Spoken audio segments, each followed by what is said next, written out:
ఏమండి రామోజీరావు గారు పెట్టిన మార్గదర్శి కాదు, అది ఎప్పుడో ఎత్తేసారు. అర్థమవుతుందమ్మా?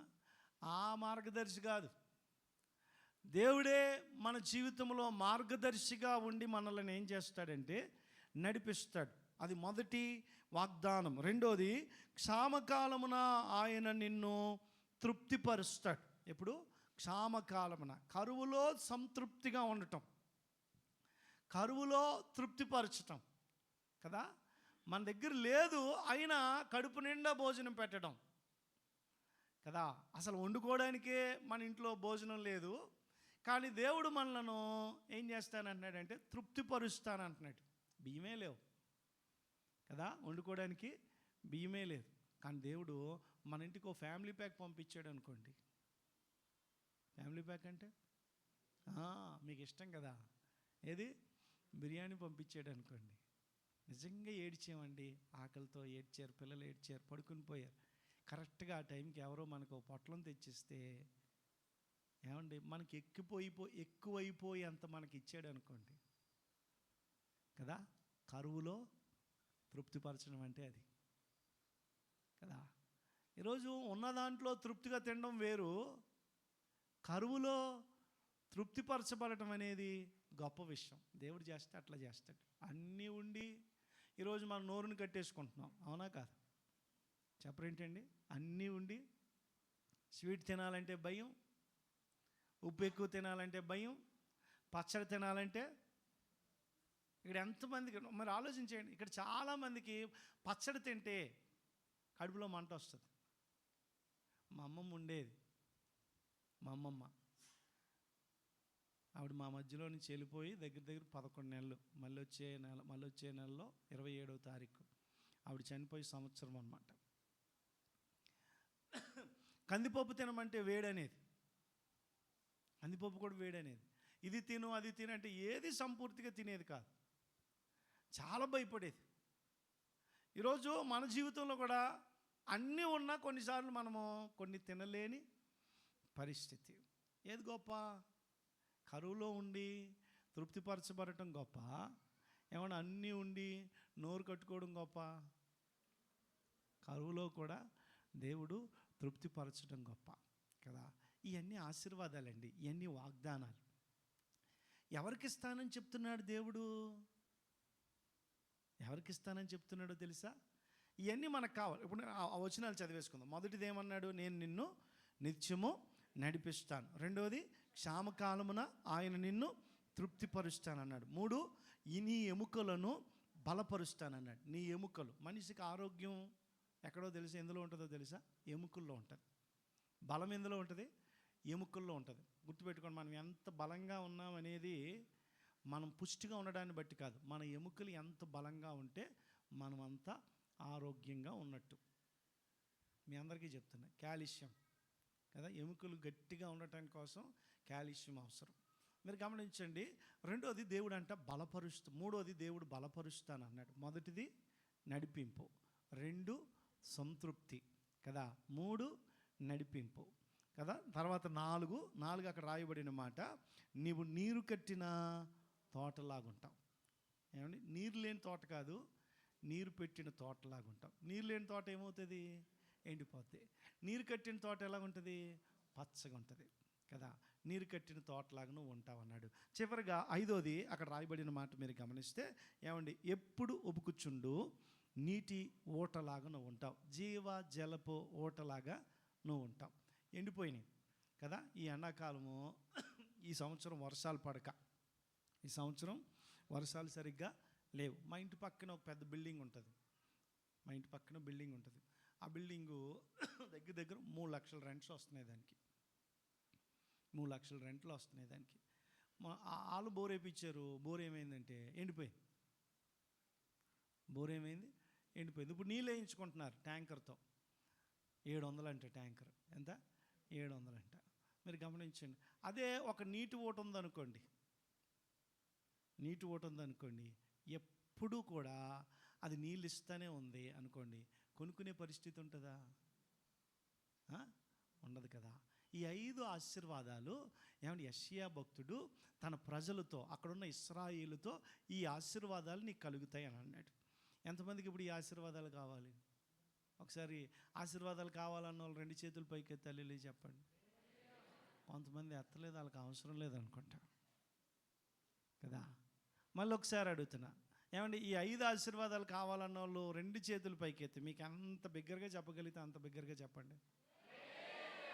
దేవుడు వాగ్దానాలు, దేవుడు ఆశీర్వాదాలు మనందరికీ అవసరం, మనందరికీ అవసరం. దేవుడే, అబ్రహామే వాగ్దానాలు పట్టుకుని బయలుదేరాడు, ఆ వాగ్దానాలన్నీ నెరవేర్చాడు. మంచి పాట ఉంటుంది, వాగ్దానములనిచ్చి నెరవేర్చువాడు నీవే.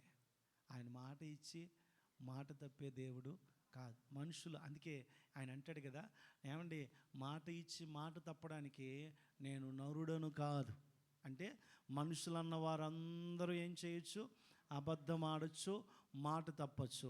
కానీ దేవుడు అబద్ధమాడడు, మాట తప్పని దేవుడు. ఈ 5 ఆశీర్వాదాలు ఇక్కడ ఉన్న వారందరికి కూడా వస్తాయి.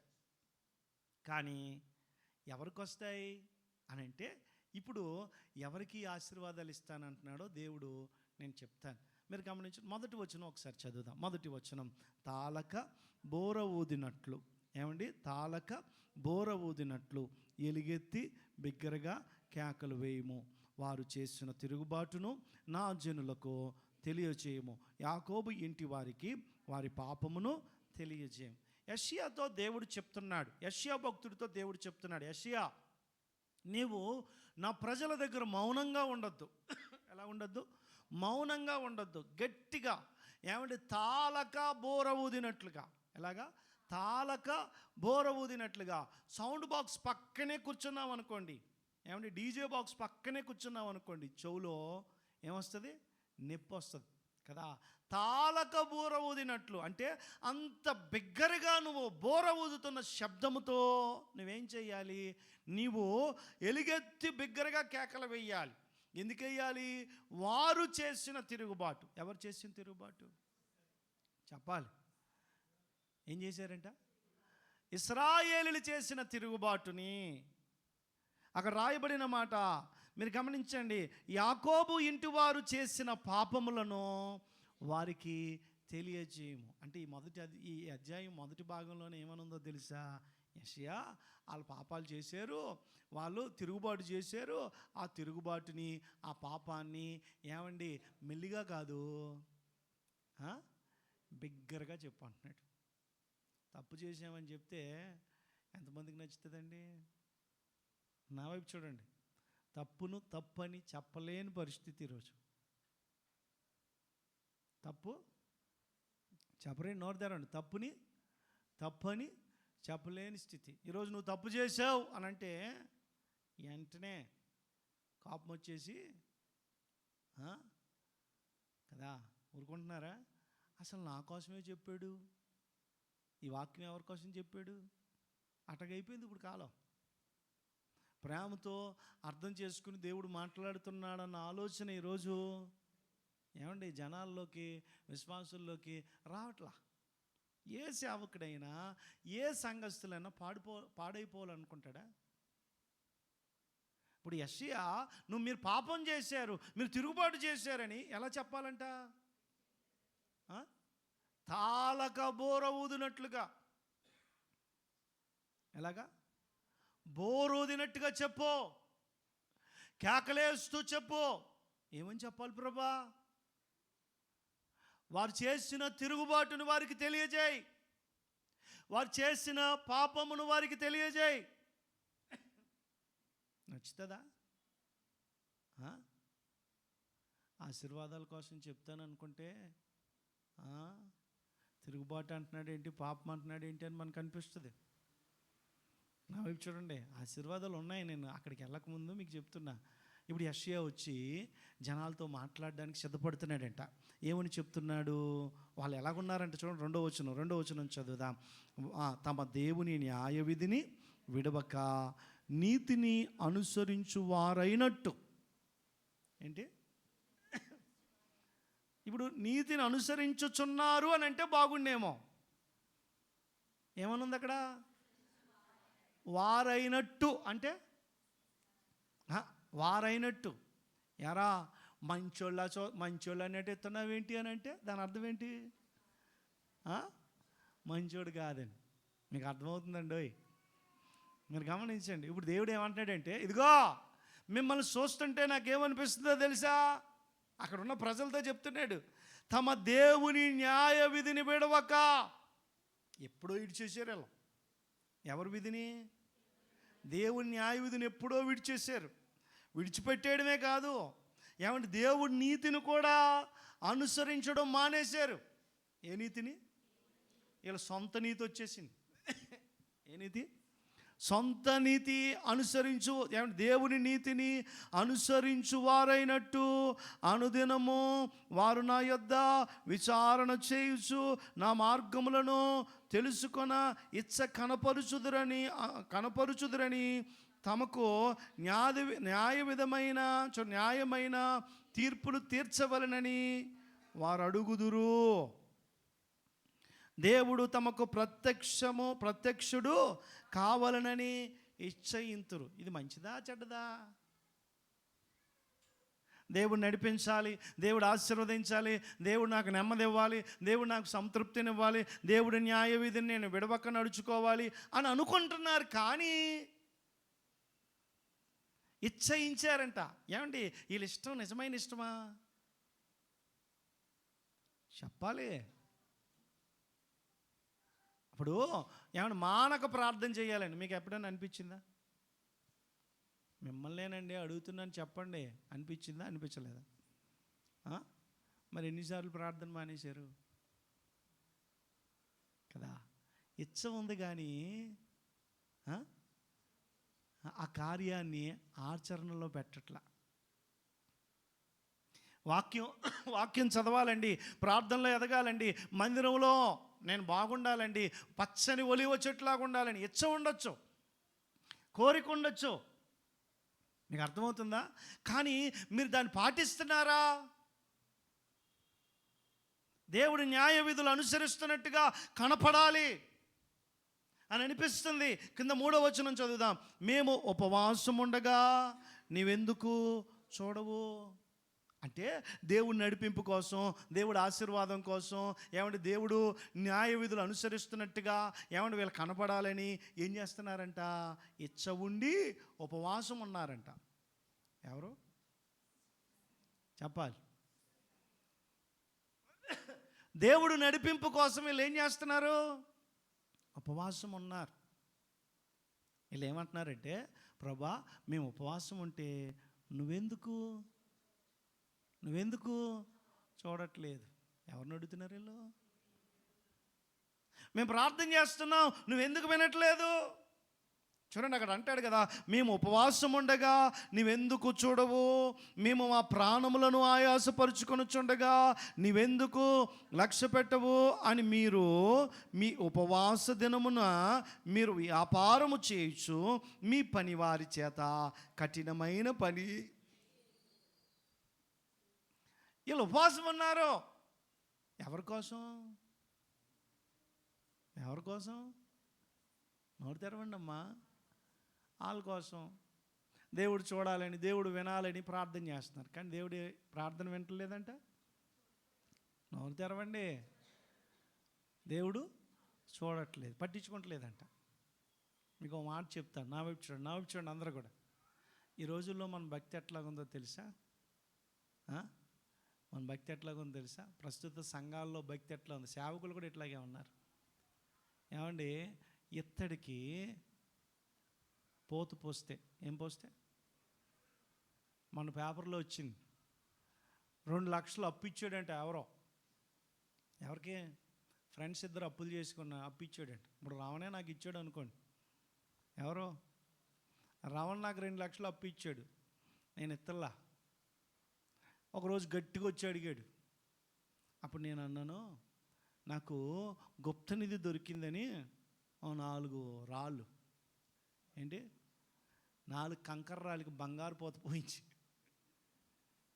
నాకు గుప్త నిధి దొరికింది, ఇదిగో ఒక రాయి నీకు ఇస్తాను, ఇది అమ్ముకుంటే 10 లక్షలు వస్తుంది, ఇంకో 2 లక్షలు ఇవన్నీ తీసుకున్నా. 2 ఎన్ని మనోడు బంగారం దొరికేసింది అనుకుని గీటుగాయ మీద గీత ఏమవుతుంది, ఫస్ట్ది పోతుంది కదా, బంగారంలా కనపడ్డదంట.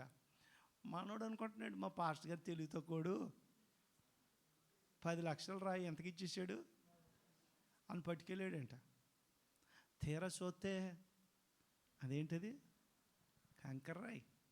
ఈరోజు చాలామంది భక్తి ఎట్లా ఉంది తెలుసా, పూత పూసిన బంగారం.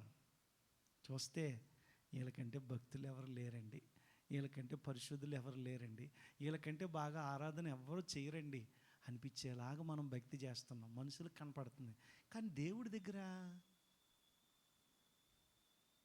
ఈరోజు గుర్తుపెట్టుకోండి, మనం ఎవ్వరం ఇక్కడ మనుషుల్ని సంతోషపరచడానికి ఇక్కడికి రాలా.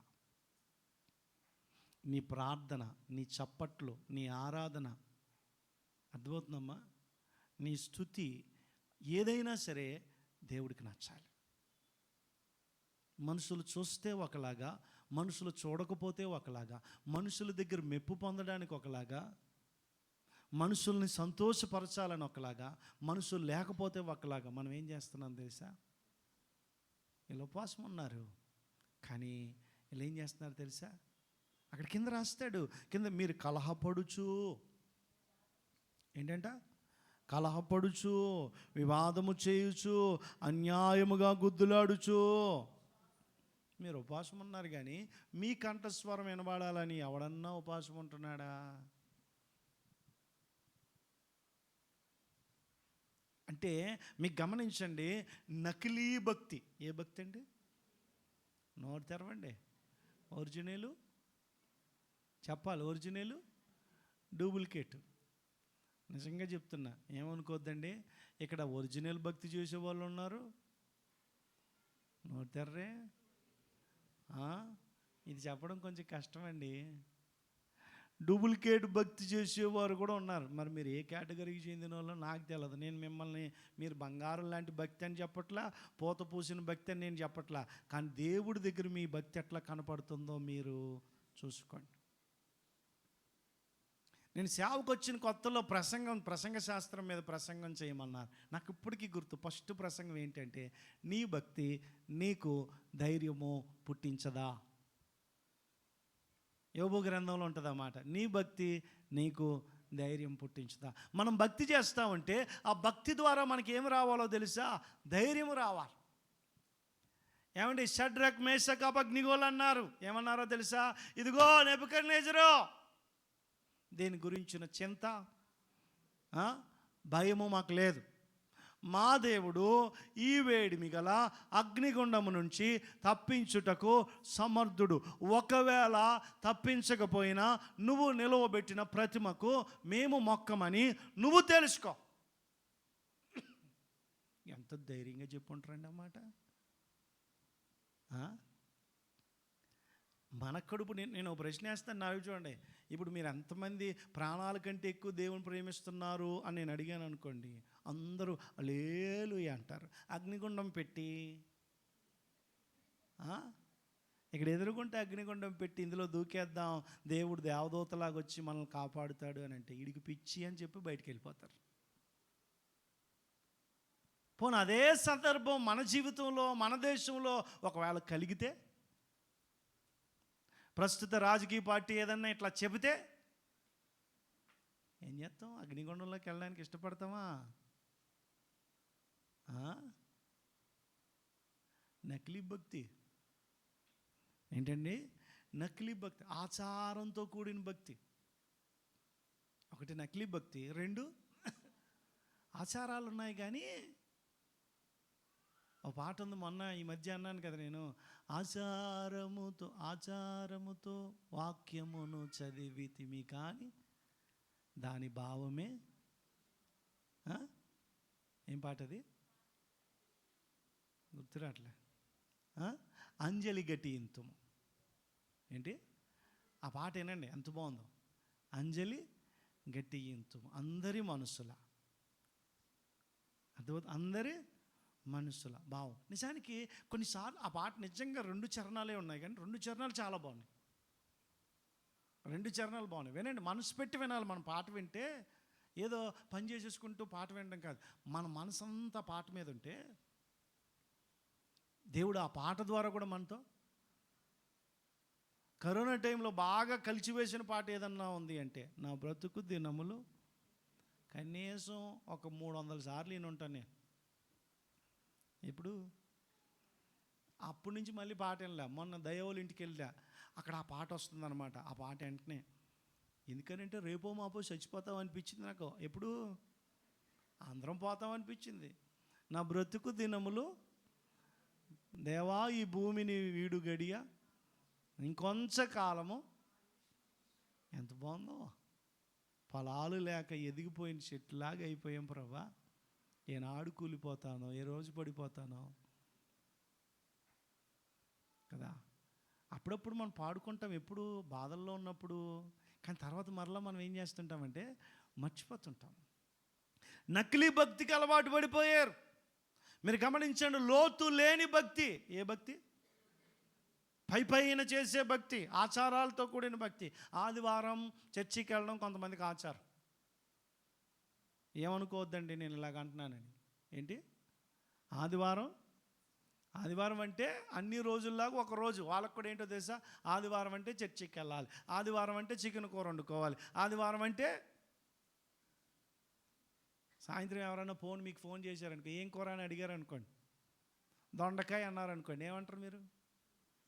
ఆదివారం దొండకాయ ఏంటి అంటే, ఆదివారం ఏమనుకోవాలి? మొక్కో చెప్పరేంటి, ముల్లో డెక్కో, మీకు అర్థమైపోతున్నాయి కదా. పీతో, చేపో, రొయ్యో, చికెనో, మూలుగంటే మటనో పడాల్సిందే, ప్లేట్లో తినాల్సిందే. ఆచారం. చర్చికి వెళ్ళడం కూడా ఈరోజు చాలామందికి ఏమైపోయింది తెలుసా? శనివారం రాత్రి నువ్వు సిద్ధపడాలి. ప్రభా రేపు ఆదివారం అయ్యా, నేను మనసారా ఆరాధించడానికి సహాయం చేయి. శనివారం రాత్రి నువ్వేం చేయాలో తెలుసా? ఆదివారం ఏ బట్టలు వేసుకోవాలో తీసి పెట్టేయాలి. సో మీరు గుర్తుపెట్టి, నిజం చెప్తాను, టైంకి దేవుడి మందిరానికి నేను వెళ్ళిపోవాలి. కొంచెం కూడా లేట్ అవ్వకూడదు ప్రభా, కొంచెం కూడా. ఎందుకు? ఎవరిని కలుసుకోవడానికి వెళ్తున్నా? నాకు అప్పుడప్పుడు అనిపిస్తుంది కొంతమందిని చూస్తే, ఏమండి నిన్న గిన్నీస్ బుక్ రికార్డు ఎక్కిందంట. ఎందుకు ఎక్కిందో తెలుసా? మన పేపర్ చదివితేగా. భోగాపురం ఎయిర్పోర్ట్ నిన్న ఓపెన్ చేశారు. ఎక్కడుంది భోగాపురం? విశాఖ జిల్లా. అక్కడున్న ఏమంటే కొండ జాతి వాళ్ళందరినీ తీసుకొచ్చి డ్యాన్స్ చేపించారంట. అందరూ ఒకే రకం చీరలు కట్టి, అందరూ ఒకే రకం డ్యాన్స్ కట్టి. ఎవరి కోసం కట్టించారు? ప్రధానమంత్రి మోడీ గారి కోసం. గిన్నీస్ బుక్ ఎక్కేసారు వాళ్ళు. నేను అంటాను, ఒక దేశానికి మంత్రి అయితేనే అంత ఆలాటం, అంత కోలాటం అవసరమైతే, ఏమన్నా మరి మనము భూమికి ఆకాశాన్ని దేవుణ్ణి కలుసుకోవడానికి వస్తున్నాం. ఎంత సిద్ధపడాలండి ఆదివారానికి మనం? ఎంత సిద్ధపడాలి? అలవాటు అయిపోయింది మనకి. పొద్దున్న స్నానం చేయడం, ఏవో బట్టలు వేసుకోవడం, బైబిల్ పెట్టుకోవడం, వచ్చేయడం, విన్నావా, పాటలు పాడారా, ఆరాధన అయిపోయిందా, ఏమండి వెంటనే వెళ్ళిపోవడం, అంతే. ఎంతమంది దేవుని మనసారా ఆరాధించారు? ఎంతమంది పాటలు పాడుతున్నప్పుడు స్పందించారు? దేవుడు ఆత్మ మిమ్మల్ని తాకిందా, తాకలేదా? దేవుడు మిమ్మల్ని మీతో మాట్లాడా లేదన్న ఆలోచన కూడా ఈరోజు చాలామంది జీవితాల్లో ఉంటలా. ఆచారముతో కూడిన ఆరాధన. దేవుడు కలుసుకుంటాడా? దేవుడు తన బిడ్డల్ని కలుసుకుంటాడా, కలుసుకోడా? ఎక్కడ 2-3 ఏకీభవిస్తే వారి మధ్యలో ఉంటానన్నాడా లేదా? అంతకంటే ఎక్కువ ఉన్నామా, తక్కువ ఉన్నాం మనం? 3 కంటే అంటే మన దగ్గర 10 రెట్లు.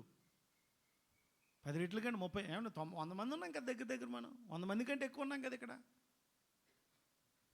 30 రెట్లు ఉన్నాం దేవుడు చెప్పిన దానికి. ఇప్పుడు దేవుడు మన మధ్యలోకి రావాలా లేదా? మాట్లాడాలా లేదా? మనం తాకాలా లేదా? వచ్చాడా? తాకాడా? దేవుడి స్పర్శ మీకు తెలిసిందా? పాటల్లో తెలిసిందా? ఆరాధనలో తెలిసిందా? ప్రార్థన ద్వారా తెలిసిందా? ఏ విధంగా తెలిసింది నీకు? దేవుడు నీతో మాట్లాడాడని, నిన్ను తాకాడని, నీతోనే మాట్లాడుతున్నట్టు. కనీసం సాక్ష్యం ద్వారా దేవుడు నిన్ను స్పందించాడా? నువ్వు స్పందించావా? ఏం లేదు, బెల్లం కొట్టిన రాయిలా కూర్చోవాలి. ఎప్పుడు 12:30 అవుతుందా, ఎప్పుడు 1 గంట అవుతుందా, ఎంతో కొంత ముద్ద వేసుకుని ఇంటికి వెళ్ళిపోయి సాయంత్రానికి ఏర్పాట్లు. అసలే బిర్యానీ వండమన్నాడు మా ఆయన. చేపలు తెచ్చాడు, ఇగురు వండుకోవాలి, పులుసు పెట్టుకోవాలి. ఎప్పుడు ఇది మనకు ఇక్కడికి వచ్చి కూడా ఆచారంతో భక్తి చేస్తున్నామండి మనం. నిజంగా చెప్తున్నా. దేవుడు అంటున్నాడు, మీరు ఆచారంతో ఉపవాసం ఉంటున్నారు, మీరు ఆచారంతో ప్రార్థన చేస్తున్నారు, మీరు ఆచారంతో. అప్పుడు దేవుడు చెప్తున్నాడు, వాళ్ళకి చెప్పు. ఎవరికి? ఆచారంతో భక్తి చేసేవారికి, నకిలీ భక్తి చేసేవారికి, అర్థం లోతు లేని భక్తి చేసేవారికి నువ్వు వాళ్ళతో చెప్పు. ఎలా చెప్పాలి? తాళక బోర ఊదినట్లుగా చెప్పాలి. ఎలుగెత్తి కేకలేసి చెప్పాలి. వాళ్ళ బలహీనతలు ఏంటో వాళ్ళకి చెప్పు, వాళ్ళకి తిరుగుబాటు ఏంటో వాళ్ళకి చెప్పు, వాళ్ళ పాపం ఏంటో వాళ్ళకి చెప్పి వారి సరి చేసుకుంటే. ఏం చేసుకుంటే? చూడండి, కిందకి వెళ్దాం. మీరు కిందకి వెళ్తే చూడండి, అక్కడ 6వ వచనం చెప్తున్నాడు. మీరు గమనించండి. దుర్మార్గుల కట్లను ఇప్పుటయు, కాడి మానుమేకులను తీయుటయు, బాధింపబడిన వారిని విడిపించుటయు, ప్రతి కాడిని విరగొట్టుటయు నేను ఏర్పరచుకుని నా ఉపవాసము కదా. నీ ఆహారము ఆకలి కొనిన వానికి ఏం పెట్టాలంట?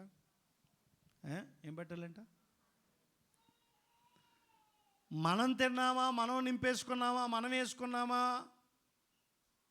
అని అనుకుంటాం. ఎప్పుడు పక్కోడు ఆకలి ఎవడు చూస్తున్నాడండి? చర్చికి వెళ్ళే వాళ్ళు ఈరోజు వాళ్ళు కూర వండుకున్నారో లేదో, ఎందుకో వాళ్ళు అన్నం వండుకోలేనట్టు అనిపిస్తుందండి. నేను నిన్న ఒక పుస్తకం చదువుతున్నా. అమెరికాలోనంట ఒక బ్యాంక్ ఆయన ఆత్మహత్య చేసుకుని చచ్చిపోదాం అనుకున్నాడంట. చాలాసార్లు దేవుడి గురించి ఆయన పక్కింటి ఆయన దేవుడి గురించి చెప్తే ఇప్పుడు కాదు దేవుడి కోసం నాకు వినే టైం లేదని చాలాసార్లు చెప్పాడంట. కృంగిపోయి ఆ బ్యాంక్ ఉద్యోగి ఆత్మహత్య చేసుకుందామని అనుకునే లోపు ఆ ఇంటి పక్క ఆయన గుర్తొచ్చాడంట. ఎవరు?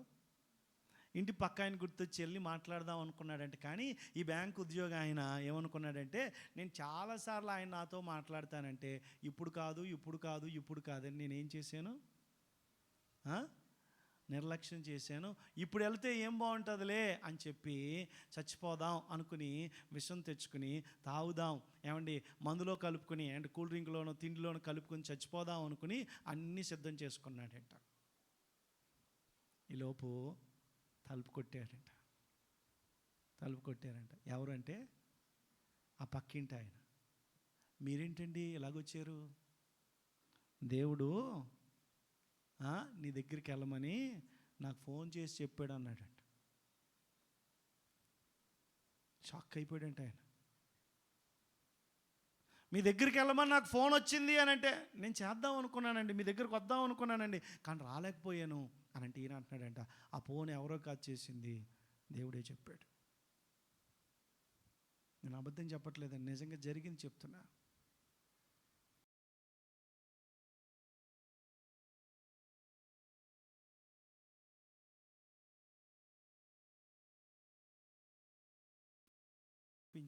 ఇదిగో ఆ 2 గ్లాసులను వండుకున్న అన్నం తీసుకెళ్ళి వాళ్ళకి ఇచ్చేయని ఎప్పుడైనా ప్రేరేపించాడండి?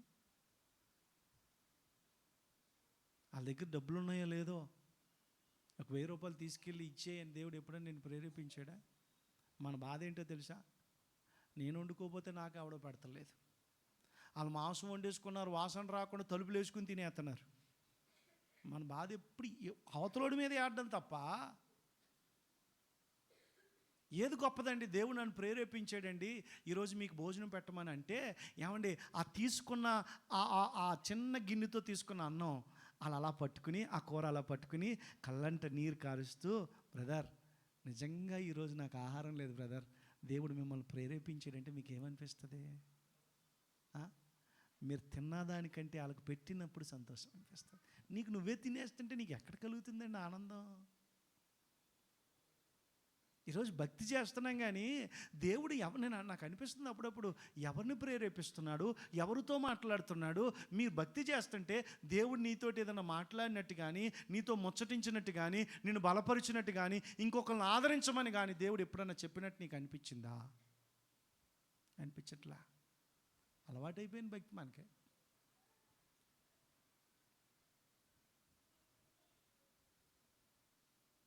ఆకలి ఉన్నవాడికి ఆహారం పెట్టడము. మీరు గమనించండి, రక్త సంబంధికి ముఖము తప్పింప కుండుటయు. ఈ రోజుల్లో అందరితోటి సంతోషంగా ఉంటాం మనం. పక్కింటోడితో, ఎదురింటోడితో, అందరితోటి బాగుంటామండి. ఎవరితో బాగుంది తెలుసా? నోరు తెరవండి. ఎవరితో? నోరు తెరవండి గట్టిగా. రక్త సంబంధికులతో. అన్నతమ్ములకి మాటలు లేవు, ఏం లేవు. అక్క చెల్లెలకి మాటలు లేవు. ఎందుకు?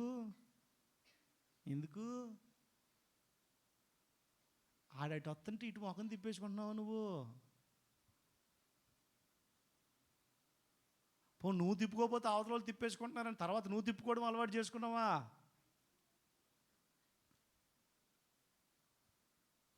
దేవుడు అంటున్నాడు కిందకు, త్వరగా మనకు టైం లేదు, టైం అయిపోతుంది. చూడండి అక్కడ రాయబడి అనమాట, వస్త్రహీనుడి నీకు కనబడినప్పుడు వానికి వస్త్రములను ఇచ్చుటయు ఇదియే కదా నాకు ఇష్టమైన ఉపవాసం. అలాగున నీవు చేసిన ఎడలా. చూడండి, నీ వెలుగు వేకువ చుక్కవలే ఉదయించును, స్వస్థత నీకు శీఘ్రముగా లభించును, నీ నీతి నీ ముందర నడుచును, యెహోవా మహిమ నీ సైన్యము వెనకటి భాగమునకు కావలి కాయును. అప్పుడు నీవు పిలవగా యెహోవా ఉత్తరమిచ్చును. ఎప్పుడు? మేము పిలిస్తే నువ్వు చూడట్లా, మేము ఉపవాసం ఉంటే నువ్వు వినట్లా, మేము ప్రార్థన చేస్తే నువ్వు వినట్లా, నా పరిస్థితి మారట్లేదు ఎందుకు ప్రభా అని అడిగితే దేవుడు అంటున్నాడు, నీవు నకిలీ భక్తిని విడిచిపెడితే. ఏ భక్తి? ఆచారంతో కూడిన భక్తిని విడిచిపెడితే, లోతు లేని భక్తిని విడిచిపెట్టి. ఒక కామెంట్లో నేను చదివా, సత్య భక్తి. ఏ భక్తి? నోరు తెరవండి. ఏ భక్తి? సత్య సంబంధి అయిన భక్తి చేసేవాడికి వచ్చే ఆశీర్వాదాలు ఏంటండి? సత్య సంబంధమైన భక్తి చెయ్యాలి మనం. ఈ వాగ్దానాలు 5 ఆశీర్వాదాలు ఎవరికంటే సత్య సంబంధమైన భక్తి చేసేవారికి. నువ్వు పిలిస్తే దేవుడు వెంటనే ఉత్తరం ఇస్తాడు. ఇందాక ఆరాధన అంతా అయిపోయాక పాట పాడేశాక ఫస్ట్ పాట ఏం పాట? నన్ను. రెండో పాట ఏంటి? కోరస్ పాడారు కదా, నేను పిలిస్తే పరుగున వస్తాడండి. ఎవరు? ఏమంటే మీ పిల్లల్ని వస్తారేమో. రే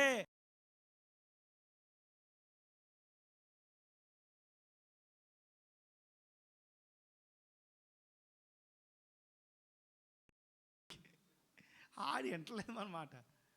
నాకు అప్పుడప్పుడు అనిపిస్తుందండి, నిజంగా ఆ పాట ఎంత బాగుందంటే, అలాగని కూడా నాకు అప్పుడప్పుడు అనిపిస్తుంది. ఏమనిపిస్తుంది అంటే, మనం పిలిస్తే పరుగును వచ్చేయడానికి ఆయన ఏమన్నా చిన్నపిల్లోడా? కానీ నువ్వు మాట చెప్పనా, చిన్నపిల్లోడు కాదు. కానీ నువ్వు నిజమైన భక్తి చేసి ఆయన పిలిస్తే పరిగెత్తుకుంటా నీ దగ్గరికి వస్తాడు. భూమి ఆకాశానికి దేవుడు నువ్వు పిలిస్తే నేను ఉత్తరం ఇస్తాను అంటున్నాడు. నాకు మొరపెట్టుము. చిన్న విషయం అండి అది. అండ్ బైబిల్లో లేవా? ద్వితోపదేశ కాండంలో మనం ప్రార్థన చేయనప్పుడు మన దేవుడు మనకి సమీపముగా ఉండు దేవుడు, ఇలాంటి దేవుడు ఉన్నాడన్న సంగతి ఏ కాలమున ఏ జనమో, యెషయాలో కూడా ఉంటుంది ఈ మాట. అసలు ఇలాంటి సంగతి జనాలకు తెలియదు. ఎంత గొప్ప దేవుడు మన దేవుడు. కానీ మనం నిజంగా భక్తి చేస్తున్నామా? నిజంగా ఆరాధన చేస్తున్నామా? నిజమైన సద్భక్తితో మనం బ్రతుకుతున్నాం? మీరే పరీక్షించుకోండి. ఎవ్వరు కూడా పక్కోడి భక్తిని ఏమండి మనం తీర్పు తీర్చడానికి రాలే. నీ ప్రార్థన, నీ ఆరాధన, అర్థమవుతుందమ్మా, నీ భక్తి దేవుడికి నచ్చుతుందా? అసలు మనం ఎవరి కోసం వచ్చాము ఇక్కడికి? దేవుని సంతోషపరుస్తున్నావా? ఆలోచించేయండి. చూడండి, అక్కడ రాస్తున్నాడు 10వ వచనం, ఆశించిన దానిని, ఆకలి కొనిన వానికి, శ్రమపడిన వానిని తృప్తిపరిచిన ఎడల చీకటిలో నీకు వెలుగు ప్రకాశించును, అంధకారము నీకు మధ్యాహ్నము వలె. సద్భక్తి నువ్వు చేయడం నేర్చుకుంటే, ఏ భక్తి? ఈ 5 ఆశీర్వాదాలు ఉన్నాయి. ఎన్ని చెప్పాలి? సద్భక్తి చేస్తే ఎన్ని ఆశీర్వాదాలు? 5 ఉన్నాయి. 12వ వచనం సంగతి పక్కనెట్టండి. 11వ వచనంలో 2 చెప్తాను ఈరోజు, టైం లేదు మనకి. ఎన్ని? 2 చెప్తాను. మొదటి మాట, యెహోవా నిన్ను నిత్యము, చెప్పాలి, యెహోవా నిన్ను నిత్యము. ఏమంటే ఎవరు నడిపింపు కావాలి మనకి? చెప్పాలి. మనుషులు నడిపిస్తారా మనల్ని అప్పుడప్పుడు? అట్లా చూస్తున్నారు ఏంటండి? మనుషులు ఎవరన్నా మనల్ని నడిపిస్తారా, నడిపించరా? నడిపించడం అంటే చేయి పట్టుకుని కాదు. ఎవరన్నా మిమ్మల్ని గైడ్ చేస్తారా లేదా? అప్పుడప్పుడు పిల్లలకి మనం గైడ్ చేస్తాం, రే నువ్వు బైపీసీ అయితే చదవలేవు. ఏమైతే చదవలేవు? నేను సీటు కొనలేను. ఏం కొనలేను? ఎంఈబిఎస్ సీట్ నేను ₹1,00,00,000 పెట్టి కొనలేను. ఫస్ట్ మనం కొనేదానికోసం ఆలోచన చేస్తాం. అసలు చదువమ్మా, నువ్వు చదివితే దేవుడు ఎత్తాడు అని మనం ఏం చేయం? చెప్పగలమా, చెప్పలేమా? మన దేశంలో చదువులు కూడా ఎవరికే? డబ్బున్న వారికే కదా. ఇప్పుడు అప్పుడప్పుడు నాకు అనిపిస్తుంటుంది, ఇప్పుడు ఇక్కడ చాలామంది డిగ్రీ చదివిన వాళ్ళు, పీజీ చదివిన వాళ్ళు, ఏమండి డిగ్రీ దాకా పోండి, పీజీ వద్దు, డిగ్రీ దాకా అనుకోండి, పోనీ ఇంటర్మీడియట్ అనుకోండి. ఇంటర్మీడియట్ దాకా చదివితే మీకు ఎంత ఖర్చు అయిందంటారు? ఇంటర్మీడియట్ దాకా మీరు చదివితే, మా దయ్య అన్నాడు, అందుకే అంటున్నాను, ఎంత అయింది దయ్య నీకు? 50,000 అయిందంట. 1వ తరగతి నుంచి ఇంటర్మీడియట్ వరకు ఆయన ఖర్చు ఎంత అయింది? నోరు తెరవండి. ఇప్పుడు వాళ్ళ అబ్బాయిని స్కూల్లో వేసాడు మొన్న, ఆడు ఫీజు 44,000, ఆడు బుక్స్ 8,000, స్కూల్ యూనిఫామ్ కాక. అంటే ఇప్పుడు ఎంత అయిపోయింది? ఇప్పుడు మళ్ళీ చదివేది 1వ తరగతి కాదాడు, ఎంత? నర్సరీ. పొద్దున్న 8:30కి ఏమి వెళ్తాడు, మళ్ళీ 12:30కి ఇంటికి వచ్చేస్తాడు. మళ్ళీ వీడికి టిఫిన్ బాక్సు చెప్పరేంటి, స్నాక్స్కి ఒక యాపిలో బిస్కెట్టో అదో ఇదో పెట్టి మళ్ళీ ఇంటికి తీసుకెళ్ళాలి, తీసుకురావాలి. మళ్ళీ ఎవడు తీసుకెళ్ళేవాడు, ఎవడు తీసుకొచ్చేవాడు? ఏమండి బట్టలు లేక, బ్యాగ్ లేక కదా, సరైన బ్యాగ్ లేక కదా. ఇప్పుడు అంతగా చదివిన వాళ్ళకి ఏమన్నా మనకన్నా బాగా చదువు వస్తుందా? మొన్న డాక్టర్ దగ్గర తీసుకెళ్ళి మా పెద్దవాడిని, 10వ తరగతి చదువుతున్నాడు, ఇక్కడే ఉన్నాడు. డాక్టర్ అడిగాడు, ఆడు తోమి స్ప్రింగులు ఊడిపోయేలా తోమాడు అనమాట పళ్ళు. ఆ డాక్టర్ గారు చెప్తున్నారు, బాబు అంత గట్టిగా తోమకూడదు నాన్న, పళ్ళు ఎగిడి దిగిడికి వచ్చేసినాయి అనమాట. మా వాడికి ఎక్కువ వచ్చేసినాయి, తీపిచ్చాను, క్లిప్ వేయించాను. అంత మెల్లిగా కాదు, మెల్లిగా ఇటు 6 పళ్ళు ఉన్నాయి నీకు, 30 సెకండ్స్ ఇటు, 30 సెకండ్స్ ఇటు, అంటే 1 నిమిషంలో పళ్ళు తోమేయాలి అన్నాడు. ఒక పనికి ఎంత టైం పడుతుందని అడిగాడు. వీడు అంటున్నాడు, రే డాక్టర్ ఇట్లాగా రే అంటున్నాడు, 5 సెకండ్స్ అని చెప్పరా, 5 సెకండ్స్ అని చెప్పరా అంటున్నాడు. నేను పక్క నుంచి, లెక్కలంటే ఇష్టం ఉండదా అని అడిగాడు. వీడు భయపడిపోతున్నాడు. నేను ఉన్నాను కదా, పర్లేదు చెప్పు అన్నా. నాకు ఇష్టం ఉండవు సార్. పోనీ ఇదేమన్నా పెద్ద లెక్క 30/6 ఎంత కదా. ఆ లెక్క కూడా చేయలేదు. ఇప్పుడు వీళ్ళని చదివించడానికి ₹1,00,000, 60,000, 70,000, మళ్ళీ ఆటో అని అదని ఇదని. మనమేమో గవర్నమెంట్ స్కూల్, చెప్పులు లేకుండా, బూట్లు లేకుండా, సాక్సులు లేకుండా, బెల్ట్ లేకుండా, ఏది లేకుండా వెళ్ళొచ్చాం. ఎవరి చదువు గొప్ప అంటారు ఇప్పుడు? వాళ్ళ చదువు గొప్ప, మన చదువు గొప్ప కదా. వాళ్ళు ఎంతో కష్టపడిపోతున్నట్టు మనం ఫీల్ అయిపోతున్నాం. అసలు ఏం లేదు, నేను నిజం చెప్తున్నా.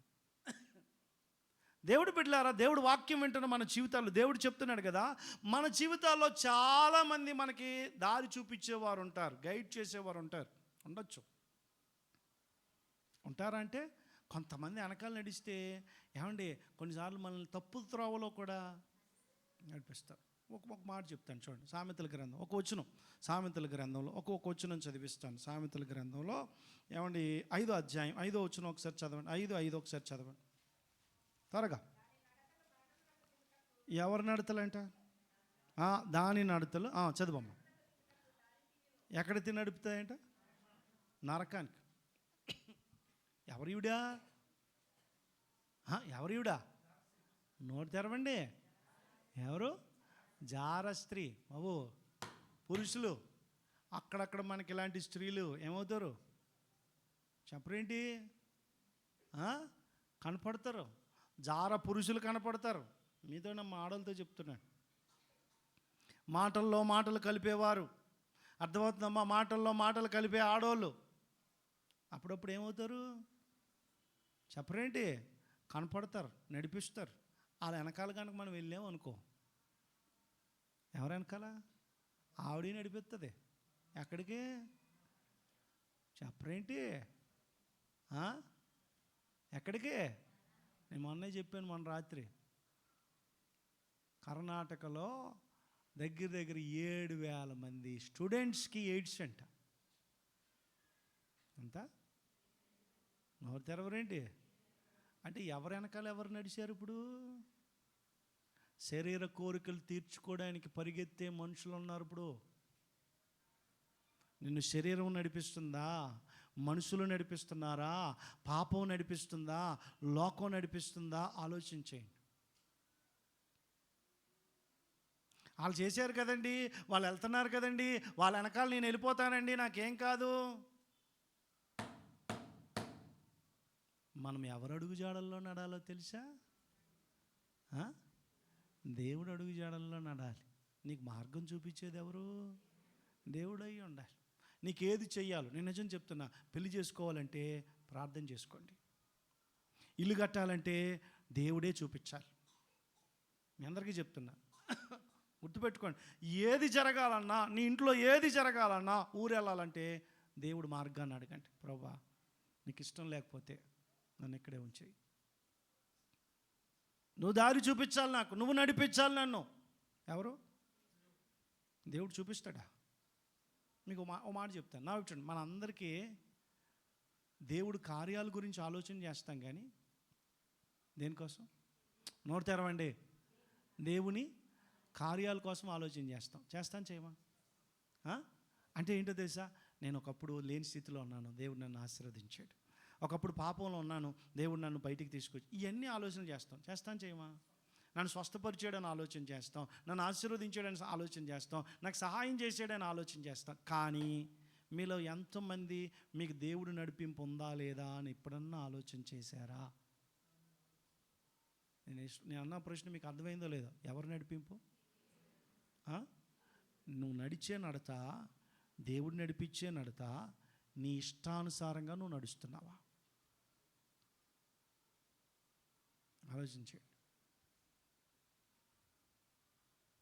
మా ఇష్టం అండి, నా ఇష్టం ఉన్నట్టు నేను నడుస్తాను అని అంటే, ఎవరి వెనకాల వారు నడుస్తానంటే ఇది ఎక్కడ నడిపించిందట?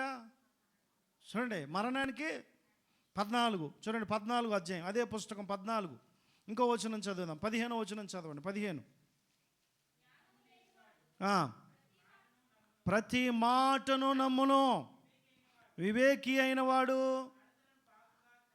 తన నడతలను బాగుగా. నా వైపు చూడండి. ఎవరు నడత ఎవరు చూసుకోవాలి?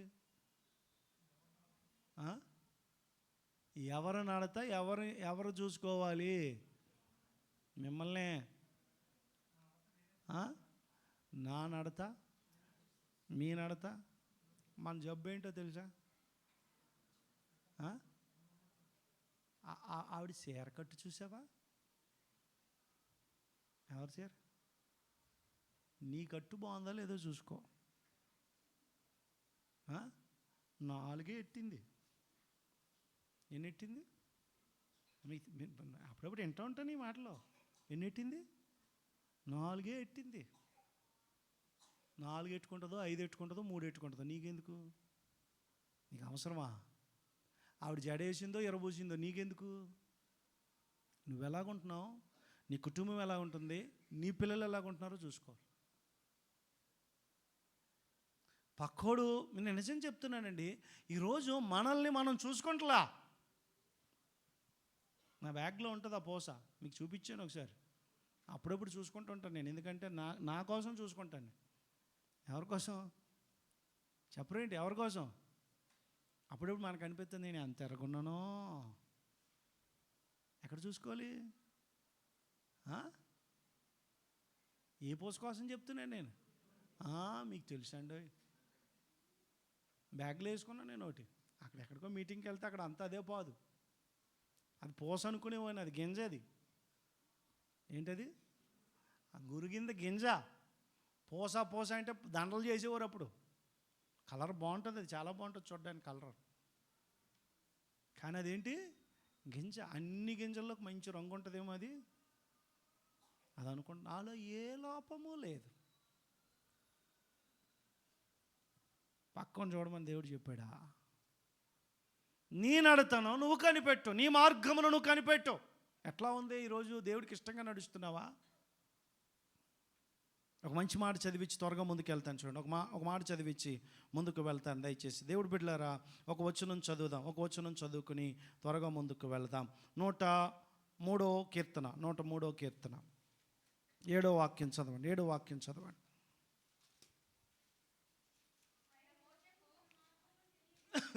ఆయన మోషేకు తన మార్గములను తెలియజేసెను, ఇశ్రాయేలు వంశస్థులకు. చూడండి ఏమండి, ఏంటట? ఆయన క్రియలను కనపరిచెను. దేవుడు మీరు గమనించినట్లయితే ఇశ్రాయేలీలను ఏం చేస్తున్నాడట? ఇశ్రాయేలీలకు, మోషేకు దేవుడు తన మార్గమును కనపరచడం అంటే చూపించాడు. అంటే 2-3 దారులు ఉన్నాయి ఇక్కడ. ఎన్ని ఉన్నాయి? 2-3 దారులు ఉన్నాయి. ఆ 2-3 దారులో ఎటెలాలో మనకి కోడల్లో నిలబడ్డావు. ఈరోజు భక్తిలో కూడా అప్పుడప్పుడు కోడల్లో నిలబడతావు. లోకం వెళ్ళే దారి ఉంటుంది, భక్తిహీనులు వెళ్ళే దారి ఉంటుంది, నామకార్థ క్రైస్తవులు వెళ్ళే దారి ఉంటుంది, నిజమైన దేవుడు బిడ్డలు వెళ్ళే దారి ఉంటుంది. ఆడు భక్తి చేస్తున్నట్టున్నదని ఆడు వెనకాల నువ్వు వెళ్ళిపోయావు అనుకో, అప్పుడప్పుడు మనకి ఈగో ఉంటుంది అనమాట. ఏది? బండ్ల మీద వెళ్ళేటప్పుడు, కార్ల మీద వెళ్ళేటప్పుడు గూగుల్ని నమ్ముతాం, కానీ పక్కన కొంచెంసేపు కారు ఆపి అడుగుదామంటే మనకేముండదు. నేను మొన్న ఎప్పుడు గూగుల్ అని వెళ్ళిపోతున్నాను. వెళ్ళే కొద్ది దారి తెలియట్లే. అప్పుడు సచ్చినట్టు కారాపి, అర్థమవుతుందమ్మా, కారాపి అడిగాం, దారి చూపిస్తుందండి.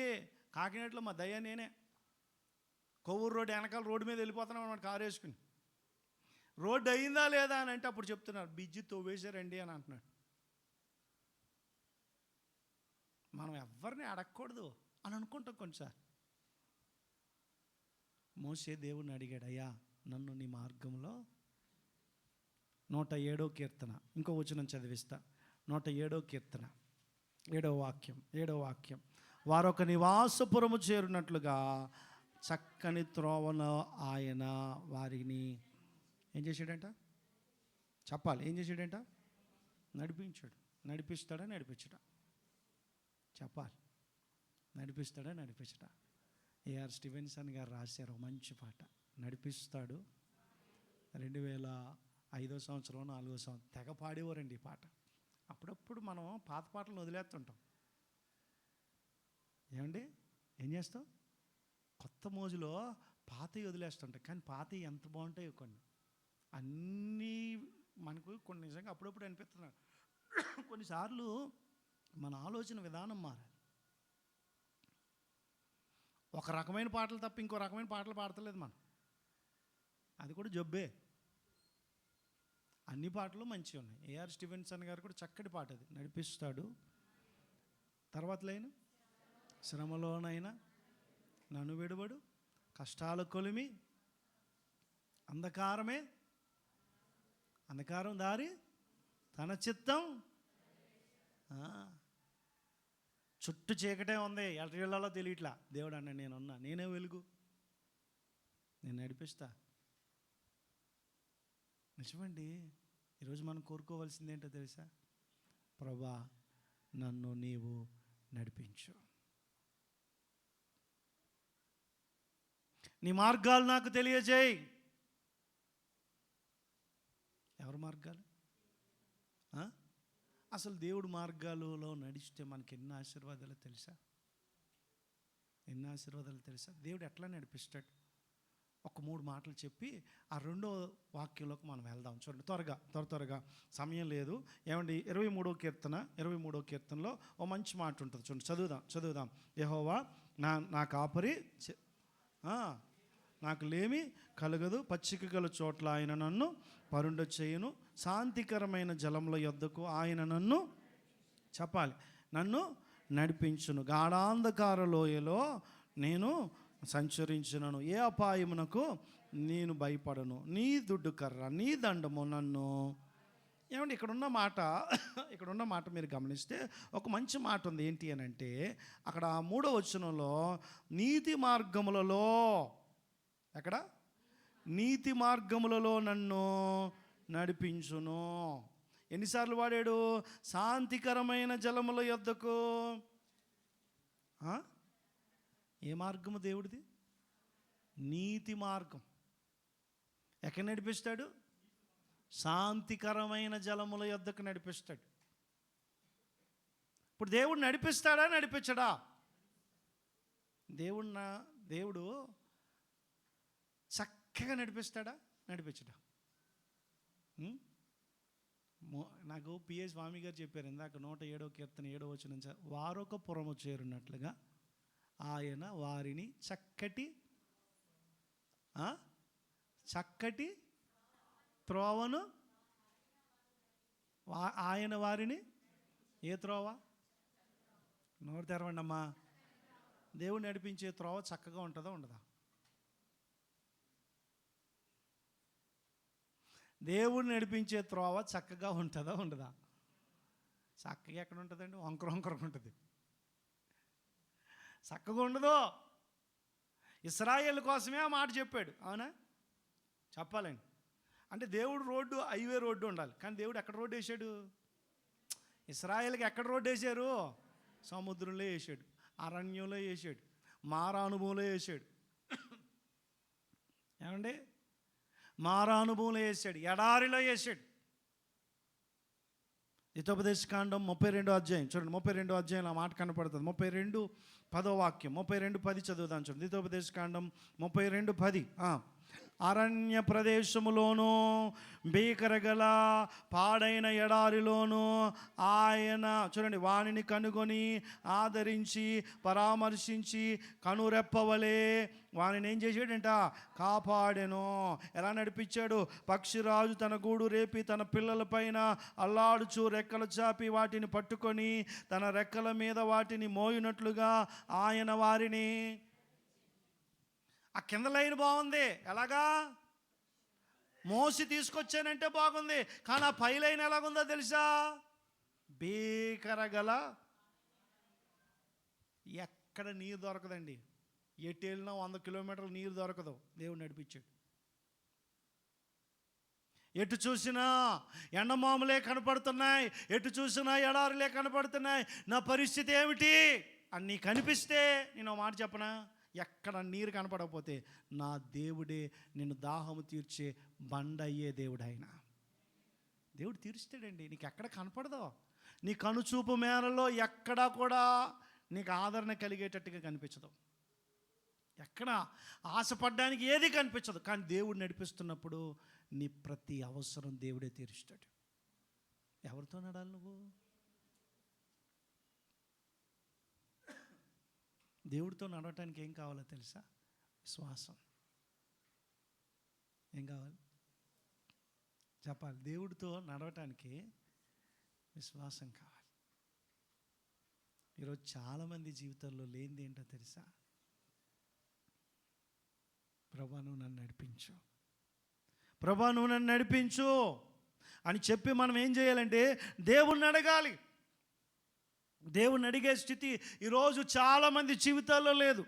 నిర్గమాకాండం చూడండి, దేవుడు నడిపిస్తాడా నడిపించడా అనే దానికి ఇంకో వచనం చదివిస్తాను నేను. 3వ అధ్యాయం 8వ వాక్యం చదవండి. 3:8.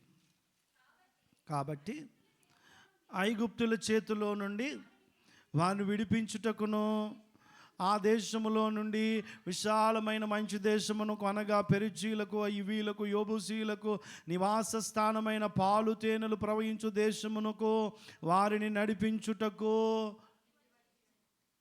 ఆకాశంలో ఉండే దేవుడు ఎందుకు వచ్చాడంట? ఎందుకు దిగాడంట? నోరు తెరవరేంటమ్మా? నడిపించడానికి.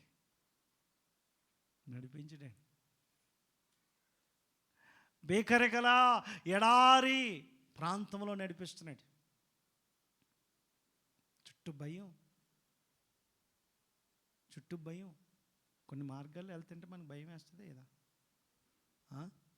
అట్ట చూస్తున్నారండి, భయం వేస్తుందా ఏదా? ఏమండి, పగలైతే భయం లేదు, రాత్రి అయితే. మేము పోయిన సంవత్సరం మా చిన్నపాలని బెంగళూరులో దింపడానికి వెళ్ళామన్నమాట. నేను, దయ, పెద్దపాలు, జాను, మేము నలుగురు చిన్నపాలు దింపేసాం. ఆ రాత్రి కాలేజీలో జాయిన్ చేసేసాం. ఏమండి, పొద్దున్న బయలుదేరదాం అనుకున్నాం, కానీ రాత్రే ఎందుకో 12 అయ్యాక మాకు అనిపించింది వెళ్ళిపోదాం, ఎంత దూరం పడితే అంత దూరం వెళ్ళిపోదాం. అసలు మా ప్రయాణం ఎక్కడికేనంటే ఎక్కడికది గండికోట. వచ్చేటప్పుడు గండికోట చూసి ఇంటికి వచ్చేయాలనుకుని బయలుదేరాం. రాత్రి 12 అయిపోయింది. కారు నేను నడుపుతున్నాను, మా పెద్దపాలు నడుపుతున్నాడు. మా జాను, మా దయ్య ఇద్దరు శుభ్రంగా పడుకున్నారు. అప్పుడు దాకా కొట్టుకుని మొత్తానికి పడుకున్నారు. మేమిద్దరమే మెలుకున్నాం. ఎవరో నేను నడుపుతున్నాను, ఆడు నడుపుతున్నాడు తెలియదు, కానీ ఒక ఊరు దాడుతున్నాం మేము. గూగుల్ పెట్టేసుకున్నాం, మాకు తెల్లదు దారి. గూగుల్ పెట్టేసుకున్నాం. ఒక పల్లెటూరు దాటామన్నమాట. అడ్డదారి ఉంది, అదేదో ఒక పల్లెటూరు దాటాం. ఆ పల్లెటూరులోకి వెళ్ళిన వెంటనే ఒక్క లైట్ లేదు, ఒక్క మనిషి కనపడతలే, చిమ్మ చీకటి. నేను నిజంగా చెప్తాను, బలిపేట దగ్గర నిలబడి స్తంభం అంత చీకటే. మా కారు ముందు నుంచి అట్లా వెళ్ళింది, స్తంభం అంత చీకటే. చీకట్లోనే ఏమంటే కఠినమైన చీకటితో మా కారు ముందు నుంచి అట్లా వెళ్ళింది. ఈలోపు మా జాన్ లేచాడు. కొంచెం ముందుకు వెళ్ళాం, రోడ్డే లేదట. ఆ చెరువు ఉండి అన్ని గొంతలతో వేసినట్టుగా ఉంది దారి అటే చూపిస్తుంది. గూగుల్ మ్యాప్ మాత్రం అటే చూపిస్తుంది. ఆయన వెళ్ళిపోదాం. మా దయ ఏంటంటే అసలు వచ్చిందే గండికోట చూడడానికి. ఎవరో దయ. మొత్తానికి వెళ్దామని కొంచెం ముందుకెళ్తే నాకు అనిపిస్తుంది, రే మనం ముందుకెళ్ళడం ఎందుకో మంచిది కాదని నాకు అనిపిస్తుంది. ఎందుకో నా మనసు ఇటు తిరిగాక బాగాలేదని. అంటే ఇలా పెద్దపాలు అన్నాడు, నిజమేమయ్యా నాకు కూడా. ఇలా మా జాన్ లేచాడు. ఆడు పర్లేదు పనిచేయడు అంటాడు. ఆ తర్వాత ఆడికి కూడా అర్థమైపోయింది. కారు వెనక్కి తిప్పుకుని. కొన్నిసార్లు దేవుడు మనల్ని ఏం చేస్తాడు తెలుసా? ఆపుతాడు, ప్రేరేపిస్తాడు, వెళ్ళొద్దు అంటాడు. మనం ఏం చేయాలి చెప్పరేంటి? మొండికి వెళ్ళామనుకోండి, తీరని నష్టం వస్తుంది. కొంచెం దూరం వచ్చేసాం, ఇంకా ఇంటికి వెళ్ళిపోతున్నామని చెప్తే మా దయ కోపం వచ్చింది. నిద్రలో 2 రోజులు నిద్ర లేదేమో, తీసుకెళ్ళండి మానేయండి అని అలిగేసి మళ్ళీ పడుకున్నాడు. ఇట్లా ఉందరా పరిస్థితి అని చెప్తే లేచి మళ్ళీ పడుకుని పోయాడు. ఇంకేం చేస్తాం, కారు పక్కన ఆపేసి, నాకు ముందుకు కూడా వెళ్ళబుద్ది అవ్వలే. హైదరాబాద్ రోడ్లోకి వచ్చేసినా ముందుకు వెళ్ళబుద్ది కాలే. ఎందుకనంటే ఎందుకో దేవుడు మనలను ఆపుతున్నాడేమో అనిపించి ఆగిపోయాం. ఆ రాత్రి అక్కడే పడుకుని పోయాం. పక్కకి ఏమంటే డాబా ఉంటే అక్కడ కారు పెట్టేసి ఏమన్నా అప్పటికే 2-2:30 అయిపోయింది. 5 గంటల దాకా అక్కడే పడుకుని పోయాం. పొద్దున్నే లేచాం. పొద్దున్న లేస్తే అక్కడేదో కొత్త కోట ఒకటి కనపడ్డది. ఆ కోట మీదకి వెళ్ళాం చూడడానికి. ఆ తర్వాత మళ్ళీ గండికోట వెళ్ళి క్షేమంగా రాత్రి 10ంటికి ఇంటికి వచ్చేసాం అన్నమాట. కొన్నిసార్లు కొన్ని ప్రదేశాల్లో క్షేమం ఉండదండి. మీరు నమ్మినా నమ్మకపోయినా కొన్ని ప్రదేశాల్లో, కొన్ని ప్రాంతాల్లో సాతాను పొంచి ఉంటాడు.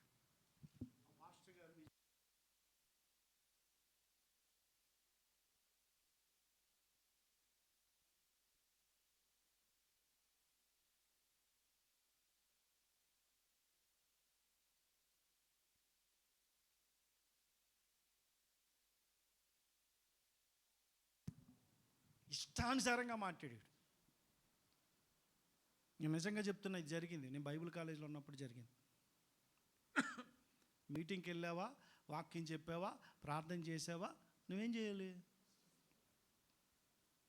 సరదాగా మీటింగ్ అయిపోయాక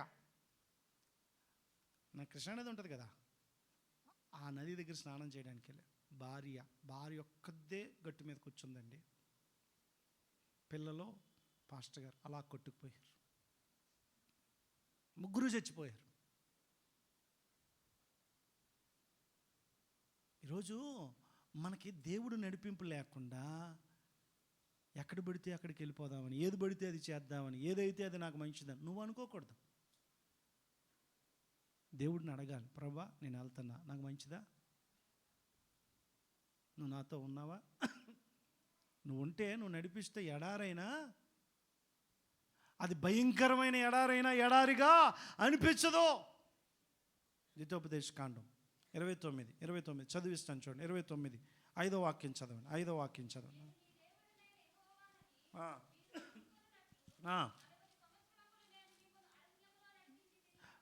40 సంవత్సరములు అరణ్యములో మిమ్మును నడిపించి తిని.